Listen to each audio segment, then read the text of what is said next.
Kendall Kidd, you won the giveaway from last week. Comic fam, we're at Emerald City Comic Con. Let's do this. What's good, comic fam? Broadcasting from somewhere on Spaceship Earth with an Overstreet Prize Guide advisor, Russ. Hit him with number 10, but not before they hit the subscribe and slap that like button. You know we got a giveaway on deck. Number 10 on the list, Fantastic Four number 110. Now, these are selling for $40 average sales right now, and we saw a $321 high sale for a CGC 9.4. This is the first cover appearance of Agatha Harkness, but normally when we're talking about this book, it's because of the color swap that causes the Thing to appear green. Known as the Green Thing error, but specifically all the orange was replaced with green on this cover. The blue replaced by purple. That comic book, the error print, broke records this week. An 8.5 prior record was set in September for $960. An increase of 56%, now selling for $1,500. We know Agatha, House of Harkness is coming. Did you see the interview Kathryn Hahn did with Drew Barrymore? I did, and she is doing her absolute best to not spill the beans. Drew Barrymore mentioned the name Mephisto. She pushes Kathryn Hahn, who has to go compose herself, drinking a glass of water, and still saying, yeah, I'm not touching that. I'll just say it, comic fam, get your Silver Surfer 3s ready. I think Mephisto's happening. We saw an increase of copies sold for this standard cover of 383% this very week. Russ hit him with number 9. Number 9 on the list, Daredevil number 51. This is the origin of Echo, and it ends up exploring her connection to the Daredevil. We're seeing $18 average sales with a high sale this month of $200. This is a great spec book. Aside from there only being 13 graded 9.8s on the CGC census to date, I suspect that number is going to be growing after Echo's appearance in Hawkeye episode 3. Fantastic. Finally happened. And this is some David Mack goodness that people all need to know. This is when he was going on a creative spree, basically all but ditching the comic book and starting a museum in these pages. He channels his Van Gogh. He channels his Picasso. This is a work of art, fine art. Every single page is just another entry into this art gallery, and it's beautiful to flip through and read about Echo's backstory. 560% increase in copies sold this week, and I have a strong feeling that the people buying it are going to be able to enjoy this for more than just the Echo origin. Next at the list, Contest of Champions number 1, the first appearance of White Fox. $5 average sales. I was a little surprised about this high sale, $250 for a 9.8.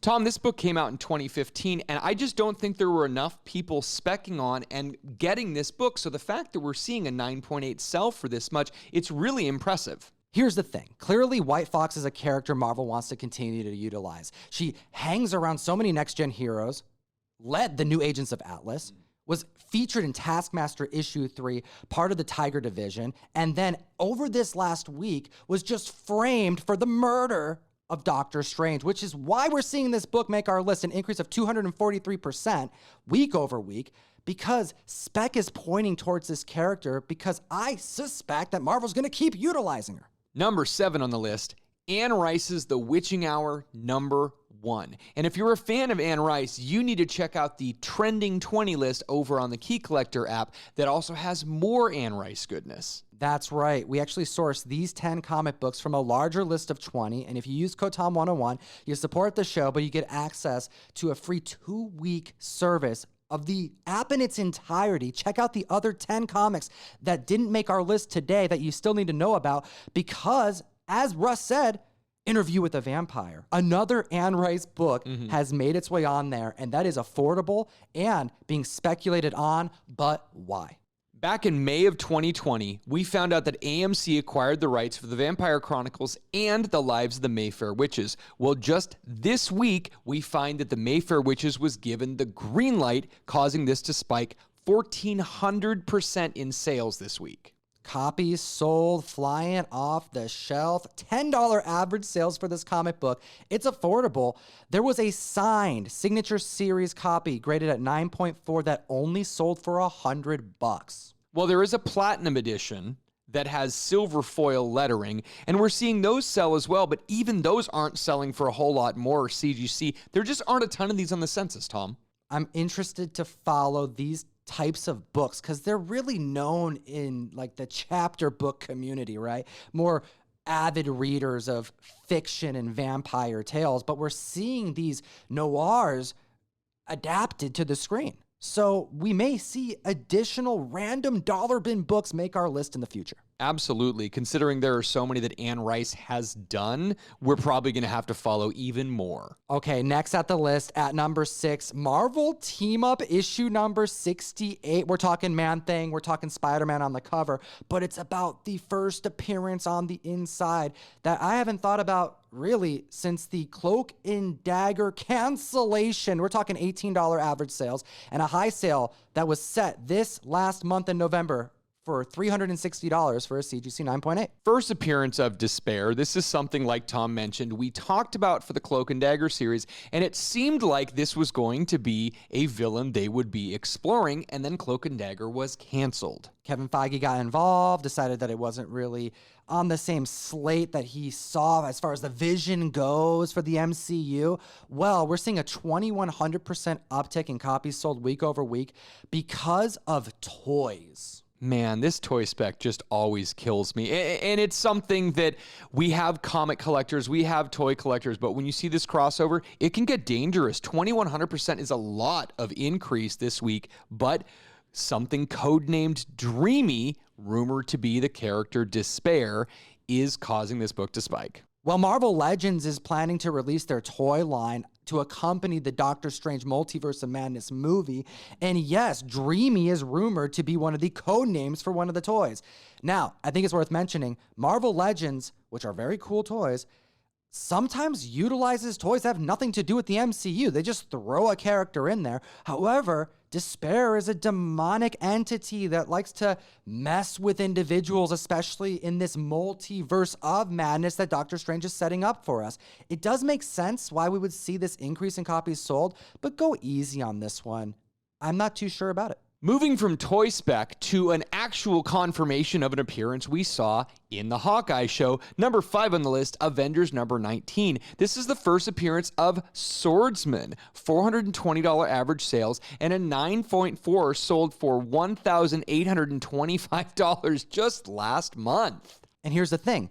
That high is an increase of 98% since the last time one sold in 2013. And I'm going to double down. Here's the other thing. We knew this character would appear as early as December 2020. We knew Tony Dalton was going to be coming to play this character. No one cared because people don't really care about this character. They really, really don't. So the fact that we are actually seeing a 483% increase, even though we've been talking about this character for a long time, it just shows that there are just some Silver Age characters that people don't really care about that much because they're not that exciting. But this character must have made its way into spec radar because of Tony Dalton absolutely slaying the role. Fencing with Hawkeye, clearly showing that he knows how to use a sword. And I'm interested to find out why he cared so much about the Ronin costume, the Ronin sword. Could he have been one to wear the outfit prior to Clint Barton? We know Clint Barton was trained by this particular character.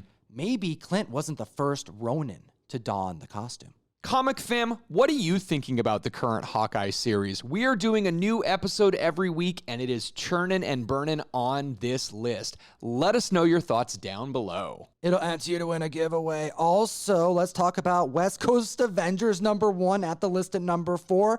More Hawkeye spec, kind of.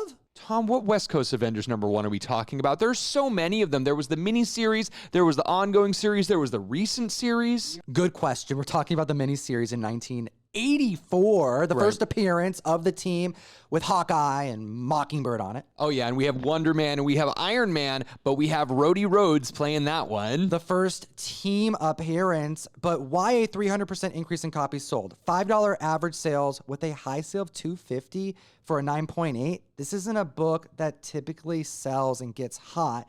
And it's all because of Hawkeye. One of the writers of Hawkeye this week let us know that they had put an Easter egg into the Hawkeye series. But you know what? If you don't find an Easter egg really quickly, it starts to smell. So he gave us some hints about an Aunt Moira that was going to be potentially leading to the West Coast Avengers. Potentially is a strong word, Russ. So the writer actually pointed this out this past week, but this happened in episode 2. And I think that this actually just went by everybody's radar. No one spotted it because Moira is the character in West Coast Avengers who sells her mansion to the Avengers team. And it's their first headquarters in LA. Now, Moira is being named Aunt Moira. And if you look in the temporary hangout that Kate Bishop is at with Clint Barton, there are posters of a famous actress, movies. So that's tied this to West Coast Avengers. Yeah. But traditionally, when the writers are pointing Easter eggs out because they're really proud of themselves for the deep cuts to kind of give fan service, comic book love to the comic fam, it doesn't seem like something they're holding on to that's going to surprise us in the future. They just want you to see that they did it. Number 3 on the list, Sleepwalker. Number 1, another one of those 90s books that nobody was really specking on, but a $12 average sales and $240 for a CGC 9.8 with 1,440% increase in copies sold week over week. Now, we told the comic fam about the toy rumor that's been circulating. Another name, code name, Sleepy, was added to the list. Essentially, Marvel's superhero Freddy Krueger, but good, who can infiltrate your dream because he's got a hall pass. We have Sleepwalker, 90s goodness. Darkhawk fans are rejoicing because pretty much if you're specking on Darkhawk, you're specking on Sleepwalker. This is a monster increase in copies sold for a book that's rather affordable. I'm still shocked to see $240 9.8 sales. Just call me when they make a slapstick movie, Tom. Indeed, a D or E-list hero, but beloved by 90s kids nonetheless. Next at the list, at number 2, a comic that has made our trending 10 multiple times. Scout Comics, well done. We have the Recount issue number 1 back on the list with some good news attached. Congratulations, Jonathan Hendrick. Now, we had talked back in July about how there was some rumblings happening, but we now know that we have a former Sony exec tied to write and produce this. I'm so hyped about the prospects of this comic book getting adapted to the screen. It's dark, it's violent, it's perfect for mature readers. Yeah, it's out there. But here's the thing: the group, the gaggle, the conglomeration of individuals who are so displeased with who was sworn into office in this comic book go past what you would expect them to do and start attacking those who voted for them. This is a must-read, and clearly producers in Hollywood have eyes on this title. Now, we've talked about this book multiple times, and we're still seeing a 300% increase in copies sold week over week. It's not going anywhere. Comic fam, keep an eye out for the multiple variants that are available for this comic book. Take a look at the variant tab on Key Collector Comics and Russ. After I remind them to hit the subscribe and like button and to comment down below and to let me know if they own any of these comics, if they like the list, if they like us doing the list from a hotel room at the convention. Right, always. You know, hit them with number 1, the number 1 trending book in the world. Number 1 on the list, Daredevil number 10. Second appearance of Echo, but first cover appearance. We know that she's coming. We have talked about Echo multiple times, but $40 average sales, $340 for a CGC 9.8. I told you, comic fam. I kept telling you every single time people complained about issue 9 spiking past their reach. I told them to go get number 10. Right. She's on the cover. She is, and this is a great one to pick up. It's still a great run. It's a great David Mack. If you haven't bought this book, you're going to get it now because it will continue to climb. This is just such a popular book, and it still has a great increase this week. You know what it doesn't have? Great paper quality. Tough and high grade. It is. I literally had to buy one, a near mint copy at Emerald City, for $180. They're being priced here at $200 and $250 raw copies. For her second appearance, 233% increase in copies sold, and people are still looking for number 9s, and those are getting close to out of reach. It's because Echo premiered. She debuted in episode 3. She absolutely killed it. We've been seeing a focus on an origin tale as far as Kate Bishop goes. Well, like Kate Bishop, Echo was trained since she was young. Technically speaking, similar to Shang-Chi, they were both superheroes in training before Tony Stark put on that Model 1 armor. Comic fam, what did you think about Hawkeye? Hit the like, hit the subscribe, and as always, Geek responsibly. enough said. Comic fam, join us over on Whatnot, the best new app to buy and sell collectibles. Funny books, expensive paper, Pokemon cards, records. I mean, they sell a lot of things on there, vintage clothing. But join us on Wednesday. We're packing the house doing dollar bid start auctions that last how long? 1 minute. We have other videos for you to check out if you want to watch those too. Have a great week. And if you're at Emerald City, come to the comic section and say hi. Have a great week.